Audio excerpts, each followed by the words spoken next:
वो एक सुनसान आउटर रेलवे ट्रैक है। वहाँ एक मालगाड़ी पिछले 4 दिनों से तकनीकी खराबी के कारण बिना हिले डुले खड़ी है। तभी अंधेरा होने लगता है। आसपास कोई इंसान नहीं है। उस इंजन के पीछे बड़े बड़े डीजल के टैंकर है। उन टैंकरों में से एक से डीजल चुराकर उन पैसों से ऐशो आराम करने के लिए दो चोर योजना बनाकर वहां आए हैं।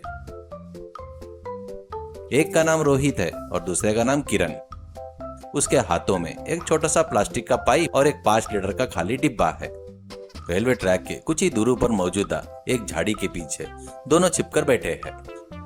अरे ओए किरण, इधर आ, धीरे धीरे कदम रख। वैसे भी तेरे पैर बहुत मोटे मोटे हैं यार, वो आवाज सुनकर कोई आ जाएगा। अरे रोहित, 4 दिन से यह मालगाड़ी यहीं पड़ी है। यह तुझे किसने बताया? मैंने ही ना। इसमें से चुपके से डीजल निकाल कर बेचेंगे तो आज हमारी बिरयानी और शराब के लिए कोई कमी नहीं होगी, ऐसा प्लान बनाकर तुझे बताया। तो मेरी तारीफ करने के बजाय तू हमेशा मेरे पैर मोटे है, मेरी बुद्धि मोटी है, यही कहता रहता है। अच्छा अच्छा ठीक है भाई, अब से नहीं कहूंगा। धीरे से उस टैंकर के पास चलते हैं, चल। दोनों धीरे से झुक झुक कर चल रहे हैं। इसी बीच में किरण के हाथ से 5 लीटर का खाली डिब्बा छूटकर टंग की आवाज के साथ नीचे गिर गया। रोहित का दिल दहल गया। वो किरण के सिर पर मारने ही वाला था और रुक गया। मुंह बंद रख, तेरी वजह से हमेशा मेरे सारे प्लान फ्लॉप हो जाते हैं। क्या वह 5 लीटर का खाली डब्बा इतना भारी है कि तू मजबूती से पकड़ नहीं सकता? हम यहाँ डीजल चोरी करने आए हैं, इतनी लापरवाही काम नहीं आएगी। अच्छा ठीक है, गुस्सा मत करो भाई, हाथ से फिसल गया था। वैसे ही पाइप से क्या करना है, इसे डीजल बाहर कैसे आएगा? हाँ, साइंस नहीं पढ़ोगे तो ऐसा ही होगा। इस पाइप को उस टैंकर के अंदर डालना है और दूसरे छोर से मुंह से जोर से खींचना है। डीजल मुंह में आने से पहले पाइप को इस डिब्बे में डाल देना है। इसे साइंस प्रोसेस कहते हैं, पता है? इसी बीच उस ट्रेन की रखवाली करने वाला रेलवे वॉचमैन दारा सिंह हाथ में टॉर्च लिए उस तरफ आता दिखाई दिया। दोनों ने अपनी सांसें रोक ली और फिर से झाड़ियों में छिप गए। दारा सिंह ने अपना फोन निकाला और किसी को कॉल किया। हाँ मैं आ रहा हूँ, क्या तुम पास ही में हो? हाँ, अभी देखो, इंजन का केबिन का ड्राइवर गहरी नींद में सो रहा है। मैं ट्रैक से उतरकर रोड की तरफ जा रहा हूँ। आखिर मैं टैंकरों का चौकीदार हूँ ना। अगर किसी ने ध्यान दिया कि मैं ड्यूटी पर नहीं हूँ तो मेरी नौकरी चली जाएगी, फिर तुरंत वापस ही आना होगा। फोन पर बात करते हुए तेजी से ट्रैक से उतरकर चला गया। यह देखकर रोहित बहुत खुश हुआ। वाह, भगवान हमारे साथ है। वो वॉचमैन अपनी ड्यूटी छोड़कर किसी से मिलने गया है। और रही बात ट्रेन ड्राइवर की, वो तो अंदर आराम से झपकी लेते हुए गहरी नींद में सोया है। अब वो हमारे लिए कोई रुकावट नहीं है, चल। दोनों धीरे धीरे चलते हुए टैंकर के पास पहुंचे। रोहित ने टैंकर का एक ढक्कन धीरे से खोल दिया।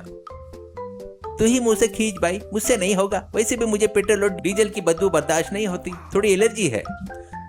अरे मैं चोरों का लीडर हूँ, लीडर कभी काम नहीं करते, वैसे सिर्फ ऑर्डर देते हैं। अच्छा तो डिब्बा मजबूती से पकड़, मैं खींचता हूँ।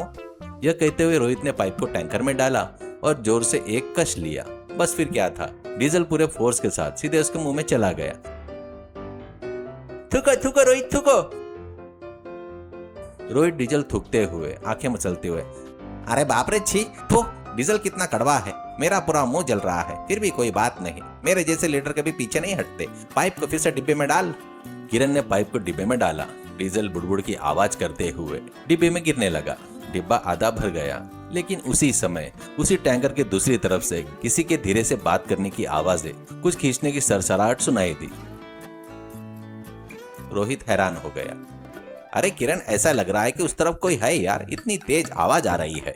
हम यहाँ 5 लीटर डीजल के लिए इतनी मेहनत कर रहे हैं और उस तरफ क्या चल रहा है, जरा धीरे से झांक कर तो देख। दोनों ने सिर झुकाकर टैंकर के पहियों के बीच के गैप से दूसरी तरफ चुपके से देखा। वहां का नजारा देखकर उनके तो होश ही उड़ गए। वह वहां डीजल टैंकर की रखवाली करने वाला वॉचमैन और उसका एक दोस्त मिलकर ट्रेन के पास एक मिनी ट्रैक्टर को रोककर टैंकर का एक मोटा पाइप रेलवे के डीजल टैंक से जोड़कर छोटे साइलेंसर वाली मोटर के जरिए हजारों लीटर डीजल लॉरी में चोरी छिपे भर रहे थे।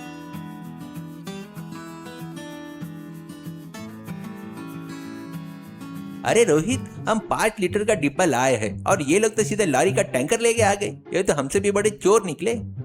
ठीक उसी समय इंजन में गहरी नींद से सो रहे ट्रेन ड्राइवर सतीश मिश्रा की अचानक आंख खुल गई। कुछ गड़बड़ महसूस होने पर वह हाथ में टॉर्च लेकर इंजन से उतरकर इस तरफ आया। उसकी टॉर्च की रोशनी सीधा रोहित और किरण पर पड़ी। वो दोनों आधे भरे हुए 5 लीटर के डब्बे और पाइप को पकड़े हुए रंगे हाथ पकड़े गए। कौन है वहां? चोर के बच्चे, मेरी ट्रेन से डीजल चुराते हो? इतनी हिम्मत तुम्हारी? अभी पुलिस को फोन करता हूँ। रोहित और किरण डर से कांपने लगे, लेकिन किरण को तुरंत एक उपाय सूझा। वह बिना घबराए इंजन ड्राइवर की तरफ देखकर हंसा और अपनी तर्जन उंगली मुंह पर रखकर शांत रहने का इशारा किया। सर 1 मिनट रुकिए, हम पर चिल्लाने से पहले जरा उस तरफ तो देखिए, जरा देखिए, वहां तो बड़ा ही खेत को खा रहा है सर। क्या बाड़ा ही खेत को खा रहा है? क्या बकवास कर रहे हो तुम? सतीश मिश्रा ने गुस्से से पूछते हुए शक के दायरे में टैंकर के दूसरी तरफ टॉर्च की रोशनी डालकर देखा। वहां वॉचमैन और मिनी ट्रैक्टर ड्राइवर मिलकर डीजल पाइप पकड़े हुए अपने टैंकर को भरते हुए रंगे हाथों पकड़े गए। ड्राइवर मिश्रा को देखते ही वॉचमैन का चेहरा सफेद पड़ गया। वॉचमैन, तुम ट्रेन की सुरक्षा करने वाले वॉचमैन होकर तुम भी चोरी कर रहे हो? ठीक उसी समय वॉचमैन और मिनी ट्रक ड्राइवर एक ही छलांग में लॉरी पर चढ़े और वहां से तेजी से भागने की कोशिश करने लगे। लेकिन रोहित और किरण ने पास ही में पहले लकड़ी के लट्ठे को दोनों की तरफ पकड़ा और चलती हुई मिनी लॉरी के पहिए के आगे डाल दिया। तब तक सतीश मिश्रा रेलवे पुलिस को फोन कर चुके थे, जिससे पुलिस आकर वॉचमैन और उस लॉरी ड्राइवर को अपने कब्जे में ले लिया। हजारों लीटर सरकारी संपत्ति चोरी होने से बच गई और सुरक्षित रही। पुलिस के जाने के बाद सतीश मिश्रा ने हमारे इन 2 चोरों की तरफ देखा। तो अब तुम्हारा क्या किया जाए? तो रोहित घुटनों पे बैठकर गिड़गिड़ाते हुए, सर हम अपनी ऐशो आराम के लिए एक छोटी सी गलती करने वाले थे, लेकिन आज इस बड़ी चोरी को देखकर हमारी आंखें खुल गई। हमारे डब्बे का डीजल भी हम इसी में वापस डाल देंगे। प्लीज सर हमें पुलिस के हवाले मत कीजिए। देखो, तुम्हारी वजह से आग बहुत बड़ी डकैती रुक गई। तुम गलती करने जा रहे थे, लेकिन अनजाने में ही सही तुमने दूसरों की चोरी पकड़वा कर रेलवे की संपत्ति बचाई है, इसलिए मैं तुम्हें छोड़ रहा हूँ। लेकिन याद रखना, चोरी चाहे छोटी हो या बड़ी, वह गलती होती है। मेहनत करके ईमानदारी से जीने में सम्मान मिलता है, वह चोरी में नहीं होता है। सच है सर, अब से हम कभी ऐसा नहीं करेंगे। कल से ही कोई काम धंधा करके अपने जीवन बसर करेंगे सर। ड्राइवर मिश्रा ने उन्हें कुछ पैसे की मदद की, सही रास्ते पर चलने की सलाह दी और वहां से विदा ले ली।